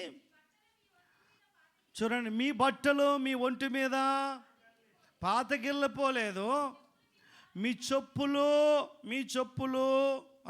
మీ కాళ్ళకు పాతగిలిపోలేదు, మీ రొట్టె తినలేదు, ద్రాక్షారసమే కానీ మద్యమే కానీ తాగలేదు, యెహోవా సెలవిచ్చుచున్నాడు. వాళ్ళు ఏమి తినలే, రోజు ఒకటే తిన్నారు. ఏంటి చెప్పాలి? రోజు ఏం తిన్నారు?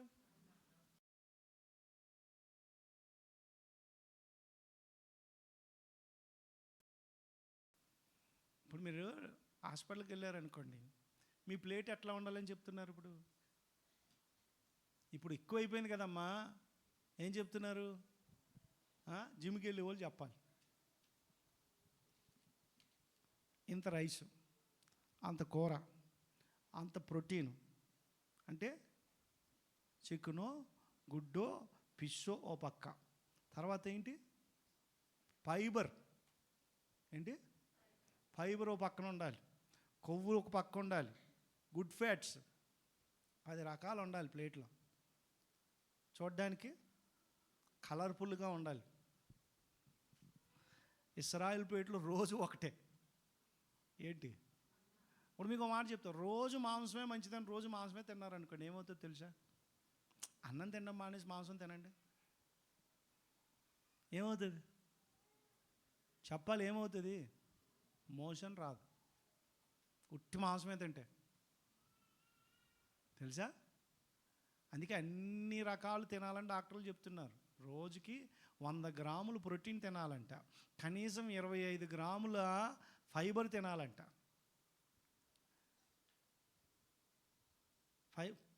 ఫైబర్ ఎందులో ఉంటుంది తెలుసా? ఫైబర్ ఎందులో ఉంటుంది? నువ్వు వింటేగా. ఫైబర్ ఎందులో ఉంటుంది చెప్పాలి పిల్లలు. అమ్మా, ఫైబర్ ఎందులో ఉంటుంది? అమ్మా గ్రేసీ, ఫైబర్ ఎందులో ఉంటుంది? ఎవరైనా చదువుకున్న వాళ్ళు చెప్పండి పోయి. క్యారెట్ కీర కాదమ్మా, గోరుచిక్కుడు అంట. ఆకుకూరలోని వెజిటేబుల్స్లోనూ ఉంటుంది. ఎందులో? అసలు మనకు నచ్చింది ఏంటి? ప్రోటీన్ అంటే చికెన్లోనో గుడ్లోనో అది ఇష్టమే మనకే. చాలామందికి ఇప్పుడు ఏది లోపమో తెలుసా? ఫైబర్ లోపం. నిజంగా చెప్తున్నా, మళ్ళీ ఇక్కడ ఉన్న వాళ్ళందరూ టెస్టులు చేయించుకుంటే ఫైబర్ లోపం ఖచ్చితంగా వస్తుంది బయటికి. రోజాలు ఏం తిన్నారు? అందులో ఫైబర్ ఉంది దయా, అందులో ప్రోటీన్ ఉంది, అందులో గుడ్ ఫ్యాట్స్ ఉన్నాయి. ఎవరు పెట్టారండి ఇది? వాళ్ళు ఒక రకమైన మన్నాయే తిన్నారు, కానీ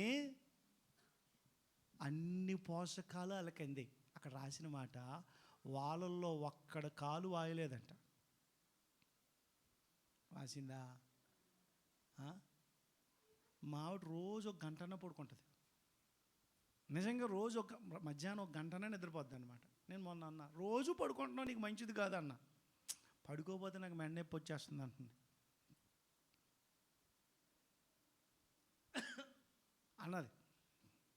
ఇప్పుడు చాలామందికి ఇక్కడ అన్నీ ఉన్నా మనం పని చేసుకుంటుంటే సాయంత్రం అయ్యాక మంచం మీద పడుకున్నాక కొంతమందికి కాళ్ళు నొప్పి, అదే అక్కడికే వస్తున్నా. కొంతమందికి చెప్పరేంటండి, చేతుల నొప్పులు, మెడ నొప్పులు, భుజాల నొప్పులు, అన్ని నొప్పులుని వాళ్ళు రోజు నడుస్తూనే ఉన్నారు. ఒక్కడ కాలు వాయలేదంటండి. ఎవరు పెట్టారు, ఎవరు నడిపిస్తున్నారు, ఏం తాగారు వాళ్ళు?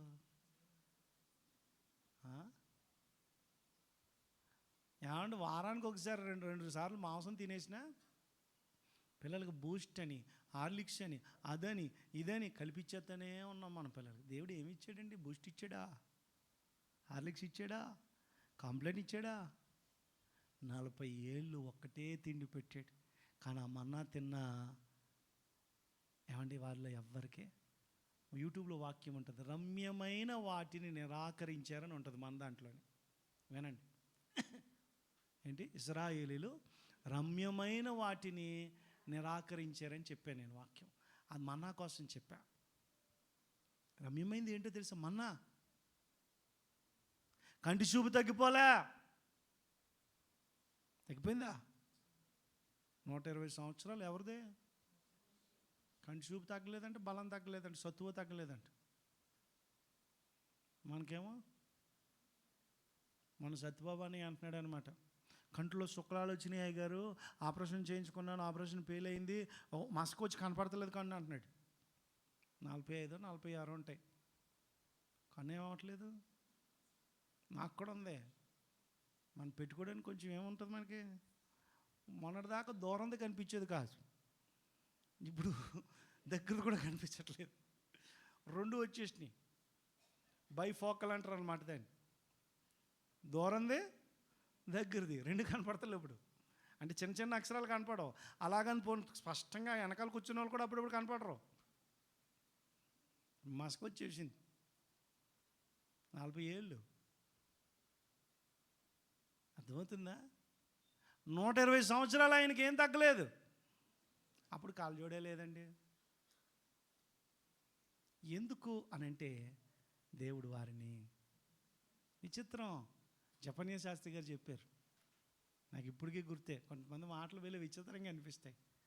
ఇప్పుడు బయలుదేరినప్పుడు 1 సంవత్సరం కుర్రాడు, వాళ్ళ అమ్మ సంవత్సరం బట్టలు కొంటుందా, 40 సంవత్సరాలు కొంటుందా? మరి టైలర్ ఎక్కడ ఉన్నాడు దారిలో? టైలర్ ఉన్నాడా లేడా? చెప్పులు కదా. కొంతమంది పాదాలు పుణ్యపాదాలు అనమాట, వాళ్ళకి చెప్పులు ఎక్కడ దొరకవు.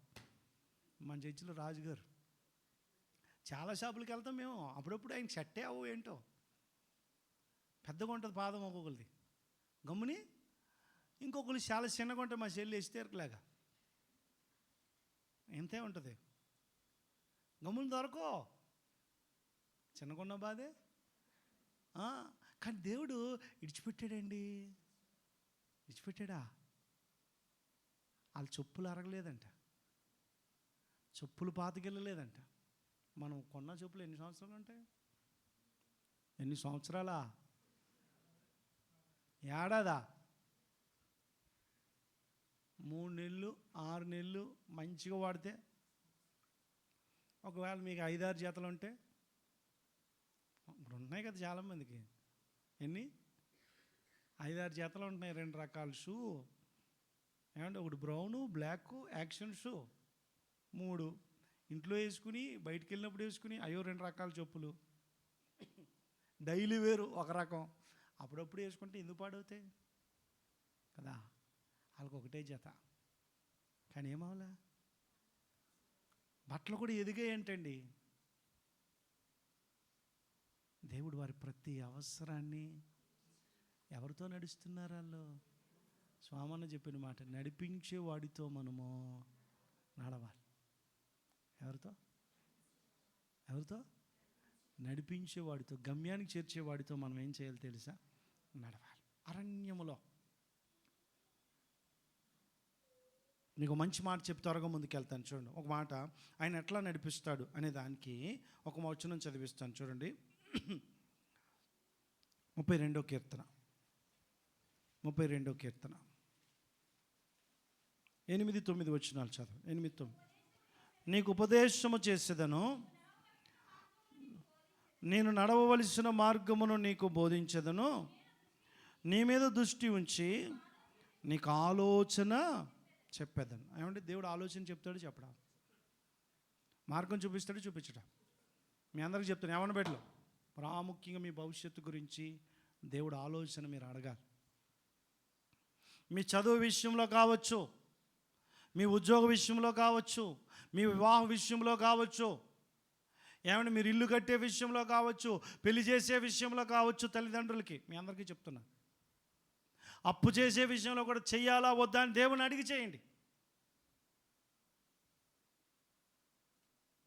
మన పాల్ యాంగ్షో గారిది ఒక పుస్తకం చదువుతున్నాను నేను.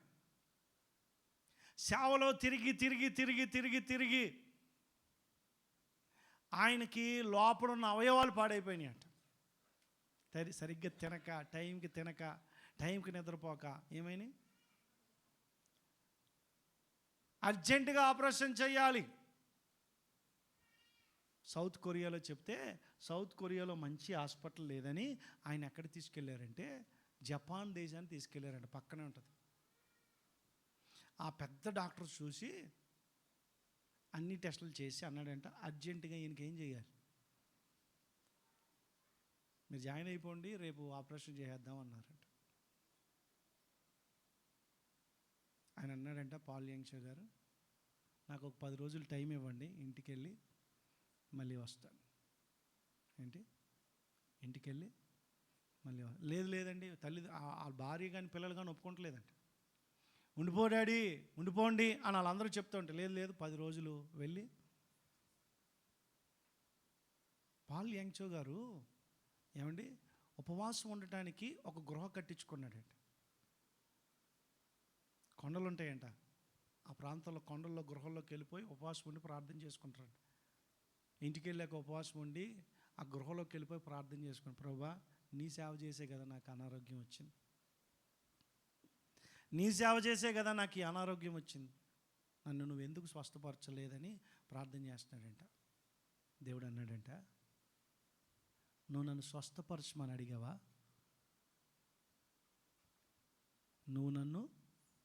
నీకు జబ్బు వచ్చిందని స్వస్థపరచమని నువ్వు నన్ను అడిగావా అన్నాడంట. నిజమే ప్రభా, నేను అడగలేదు, ఇప్పుడు అడుగుతున్నా, నన్ను స్వస్థపరచు అన్నాడు. స్వస్థపరిచాడు దేవుడు. మళ్ళీ హాస్పిటల్కి వెళ్ళాడు, కావాలని వెళ్ళి అంటున్నాడంట, మళ్ళీ టెస్ట్ చేయండి అంటే ఆయన అంటున్నాడంట, 10 రోజుల కింద అది చేసావు, ఇప్పుడు ఎందుకు? లేదు మళ్ళీ టెస్ట్ చేయండి అంటున్నాడంటే. ఎవరో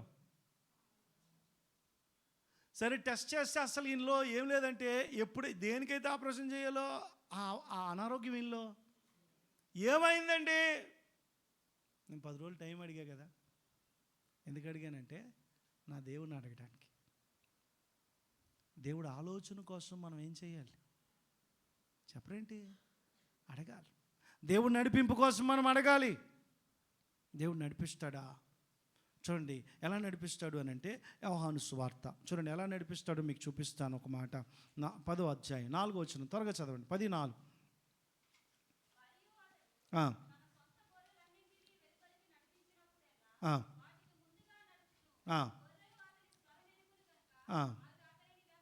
చాలండి. ఆయన ఏం చేస్తాడంట? నడిపించేటప్పుడు ఎట్లా నడుస్తాడంట? వాటి నోరు తెరవండి, మళ్ళీ చదవండి, ఆ వచనం మళ్ళీ చదవండి.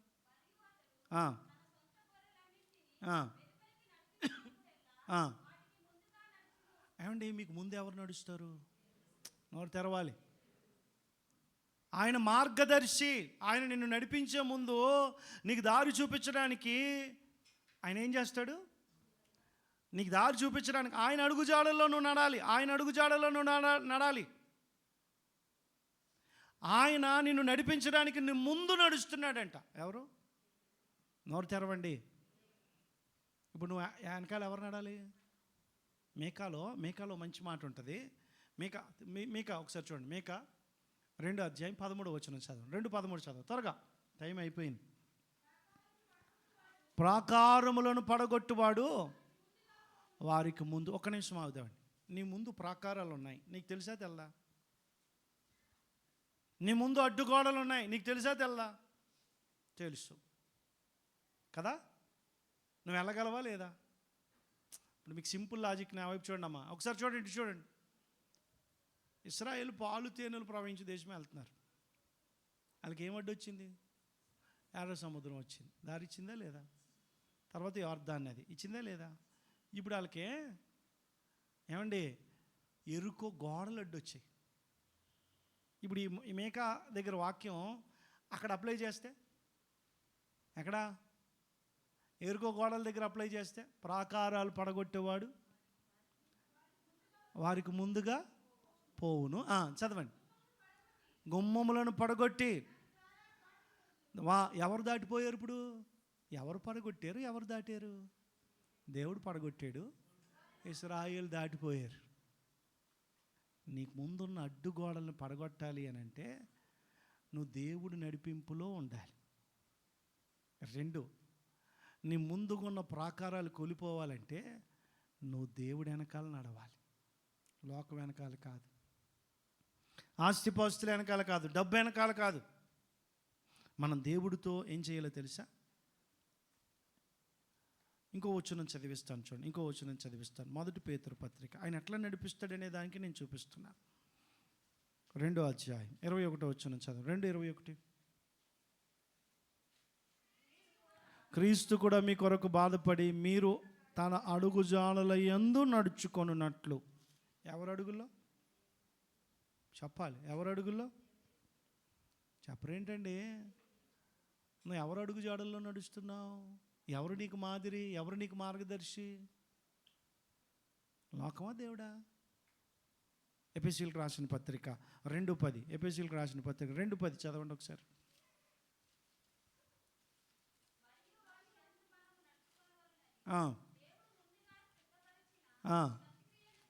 ఏ క్రియలంట? ఏ క్రియల్లో నడవాలి నువ్వు? ఇన్ని రకాల నడిపింపు ఉంది, కానీ మనము మన ఇష్టానుసారంగా నడిచేస్తున్నాం. సత్క్రియల్లో నడవాలంట.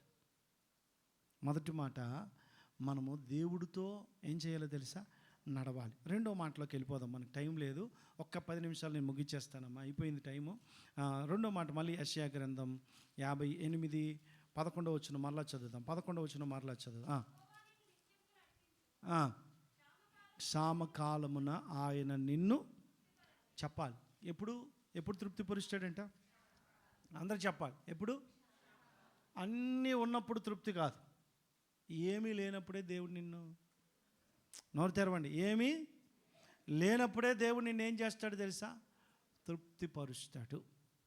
నమ్మిన వాళ్ళందరూ ఒకసారి హల్లెలూయా చెప్పండి. ఒక వచనం చదివిస్తాను చూడండి. మత్తయి శుభవార్త 15వ అధ్యాయం, ఒక్క వచనమే. మత్తయి శుభవార్త 15వ అధ్యాయం 32 నుంచి చదువుదాం. 32.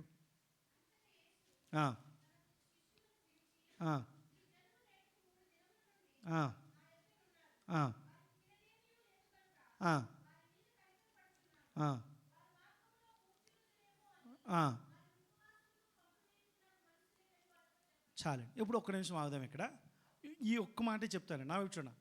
యేసు ప్రభు దగ్గర జనం ఉన్నారు, సుమారు 4,000 మంది ఉన్నారు అక్కడ. పురుషులే. ఎంతమంది? పురుషులు 4,000 మంది ఉన్నారు. ఎన్ని రోజులు అయిపోయింది అప్పటికి వచ్చాళ్ళు? నోరు తెరవండి. 3 రోజులు అయిపోయింది.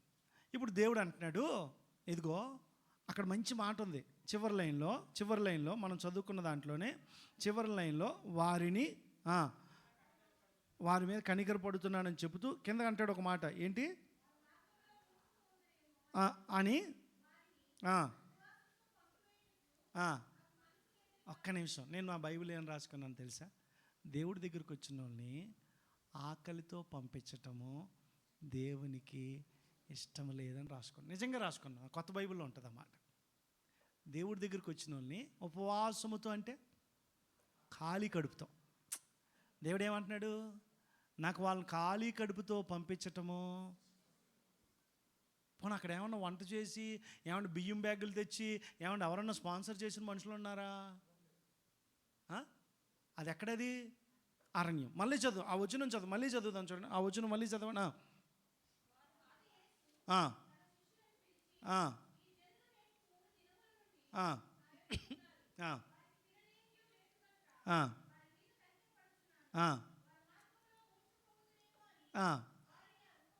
వారిని ఉపవాసముతో పంపివేయుటకు నాకు మనస్సు. ఏమండి, ఒకటి ఉపవాసంతో పంపించడం ఇష్టం లేదు. ఒకవేళ వెళ్ళిన మార్గములో కళ్ళు తిరిగి పడిపోతారేమో అనే బాధ. ఇంకోటి, వారి మీద ఏం పడ్డాడు ఆయన? కనికరము పడ్డాడు. మీరు గమనిస్తే 3 దినాలు ఆయన దగ్గర ఉన్నారని ఆయన గుర్తించాడు కదా, అవునా కదా? ఇప్పుడు అక్కడ మీరు గమనిస్తే అప్పుడు ఆయన శిష్యులు ఏమంటున్నారు చూడండి. ఆయన శిష్యులు ఏమంటున్నాడు చూడండి. ఆయన శిష్యులు ఇంత గొప్ప జనసమూహమును తృప్తిపరచుటకు ఏం చేయడానికి? ఏమండి, ఏం చేయడానికి?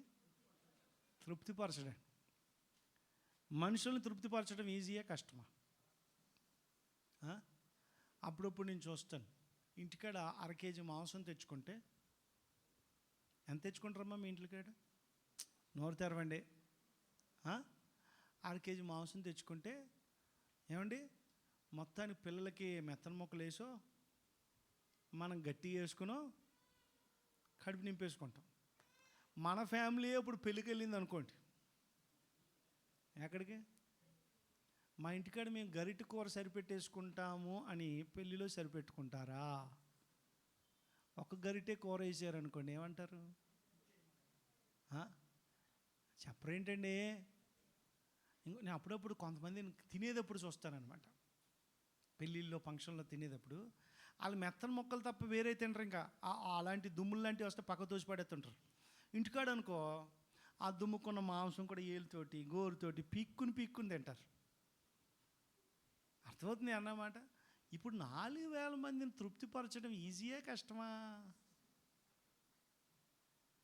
అది అడివి, పైగా 3 రోజుల నుంచి ఉపవాసం ఉన్నారు. మామూలుగా మనం ఉపవాసాలు ప్రార్థనలు అయ్యాక భోజనాలు పెడతాం కదా. మామూలుగా మనం ఇప్పుడు ఈరోజు బియ్యం నాకు తెలిసి 18 ఎన్నో వేస్తుంటారు, 16 18 వేస్తారు. సరిపోతే ఇంకో 2 కేజీలు పెడతారు. నాకు చూడండి, ఉపవాస ప్రార్థనలకు పెట్టినప్పుడు ఎంత ఉంటుందో తెలుసా? 22. మొన్న బాస్మతి బియ్యం 30 కేజీలు వేసాం.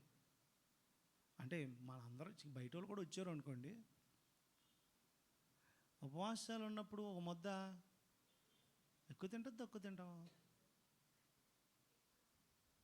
మీ సింపుల్ లాజిక్ చెప్తాను. పొద్దున్న నుంచి ఏం తినకుండా రాత్రి తినండి, 2 పూటలు కలిపి తినేస్తాం.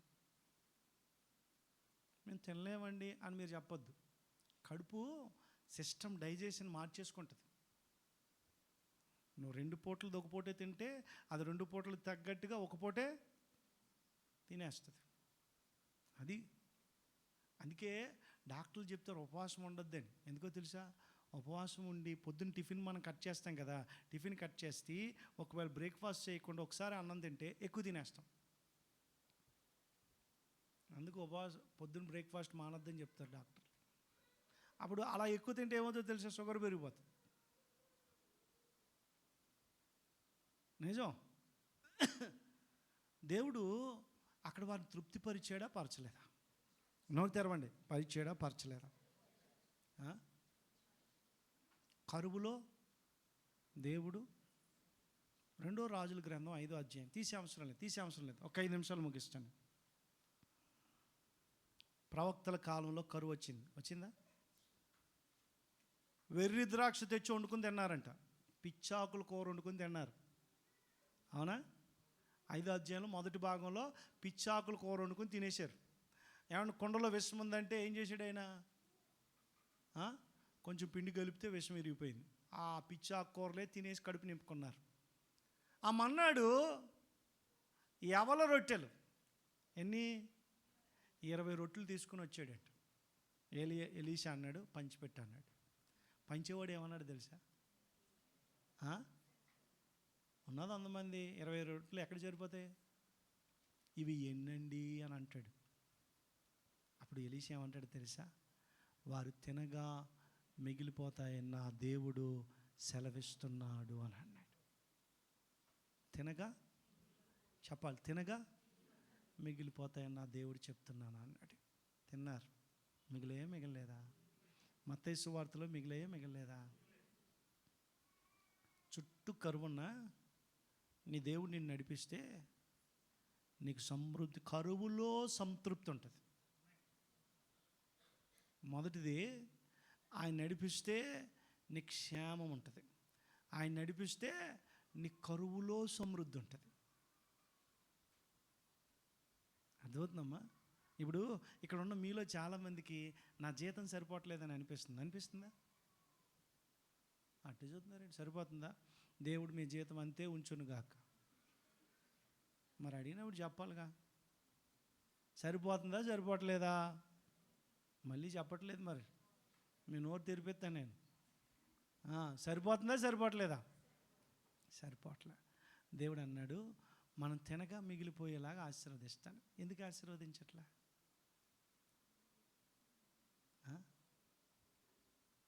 నకిలీ భక్తి. నేను ఎప్పుడు చెప్తాను, ఇది లేదు అని ఎప్పుడు మీరు చింతపడద్దు. తృప్తిగా ఉండడం నేర్చుకోండి. నాకు ఇది లేదు ఇది లేదు ఇది లేదంటే నీకు ఎప్పుడు లేకుండానే పోతుంది. నా దేవుడు ఉన్నాడు. ఎవరు? యథార్థంగా చెప్పండి, ఎవరున్నారు? నా దేవుడు ఉన్నాడు. నా దేవుడే చూసుకుంటాడు. రేపను గూర్చి చింతపడద్దు. మీ చింత యావత్తు దేవుడి మీద వేయాలి. ఎవరి మీద? ఏమన్నా చుట్టూ కరువు ఉంది, దేవుడు ఏలియాని పోషించలేదండి. కాకులు తెచ్చినాయి, కాకులు తేకపోతే విధవరాలు ఇంటికి తీసుకెళ్ళాడు. కరువులో ఫస్ట్ ఆవిడ ఏమంది? అంత పిండే ఉందంది. ఇప్పుడు ఏలియా రెండోసారి కానీ ఫస్ట్ సారి అడిగితే ఏమంది? చచ్చిపోతాం పో అని అనుకుంటుంది. ఇప్పుడు తొట్టిని దేవుడు దీవించేశాడు. అమ్మా ఒక రొట్టె చెయ్యమ్మా అని అంటే, అయ్యగారు ఒక్క రొట్టె కాదండి 10 రొట్టెలు తినండి. ఎప్పుడు? కరువులో సంతృప్తి ఉందా లేదా? సరిపోద్దా లేదా? కొంతమంది ఇంట్లో నేను చూశాను, అన్నం సాలినట్టు ఉంటుంది. తింటే అయిపోద్దేమో అన్నట్టు భయంగా తింటారు. దేవుడు అసలు నిజం చెప్పాలంటే మన ఆకలిగా ఉండటము దేవుడికి ఇష్టం కాదు. నువ్వు ఉపవాసం ఉండి ప్రార్థన చేస్తే అది వేరు అనుకోండి, కానీ తిండి లేక ఆకలిగా ఉండడము. ఏసన్ గారు రాశారు ఆ పాట, సింహపు పిల్లలై లేమి కలవై ఆకలి కొనినేమో కానీ నిన్ను ఆశ్రయించిన నీ పిల్లలు ఆకలితో అలమటింతురా అని ఒక మాట అన్నాడు. నీవు ఉన్నంత వరకు ఎవరున్నారు? ఆయన లేడు అని అనుకుంటే నువ్వు ఆకలి కొంటావు. ఆయన ఉన్నాడు అని అనుకుంటే అసలు దేవుడు నిన్ను ఆకలి కొననేవాడు. ఎడారిలో పోషించాడండి. వాళ్ళ మాంసం ఎంత ఎక్కువ తిన్నారు తెలుసా? ఎంత ఎక్కువ తిన్నారంట? ముక్కుల్లోంచి నోట్లలోంచి వచ్చేసి తిన్నారంట. అంత ఎవడని తింటాడా? దొరికింది. మాంసప్రియులు మనకులాగే వాళ్ళు కూడా. ఎవరు? అప్పుడప్పుడు అనుకుంటే మీరు ఏమని అనుకోండి, వాళ్ళకి మనకి దగ్గర సంబంధాలు చాలా ఉన్నాయి. ఎవరికొరికి వాళ్ళు గొనిగినట్టుగా గొనుగుతాం, వాళ్ళు అవిధేయులైనట్టుగా అవుతాం, వాళ్ళ కోపం రేపినట్టుగా రేపుతాం. వాళ్ళు ఏమంటే సముద్రంలోనూ మేఘము క్రింద మనకలాగే బాప్తిజం తీసుకున్నారంట. మనం కూడా వాళ్ళలో దేవునికి ఇష్టలుగా మరి మనం ఉన్నావా లేదా అని చెప్పి ఏం చేసుకోవాలి? 2 ఆశీర్వాదాలు చెప్పారు, 2 వాగ్దానాలు. మొదటిది ఆయన నడిపిస్తాడు. 2 ఆయన కరువులో కూడా తృప్తిపరుస్తాడు. అన్నీ ఉండి కడుపు నిండా బాగా తిన్నాను ఈరోజు అనడం కాదు, ఏమీ లేకుండా బాగా తిన్నాను దేవుడు స్తోత్రం దేవుడు పెట్టాడు అనాలి. అలాగే నిన్ను నీ కుటుంబాన్ని దేవుడు దీవించునుగాక. ఆమేన్. దేవుడు బిడ్డలారా, ఒక మాట చదువుకొని మనము బల్ల కార్యక్రమంలోనికి మనం వెళ్దాం. లూకా శుభవార్త ఎక్కువ నేను చెప్పను కానీ ఒక మాట మనము చదువుకొని లూకా శుభవార్తలో నుంచి ఒక వచనం చదివి 22వ అధ్యాయం 19వ వాక్యం చదువు.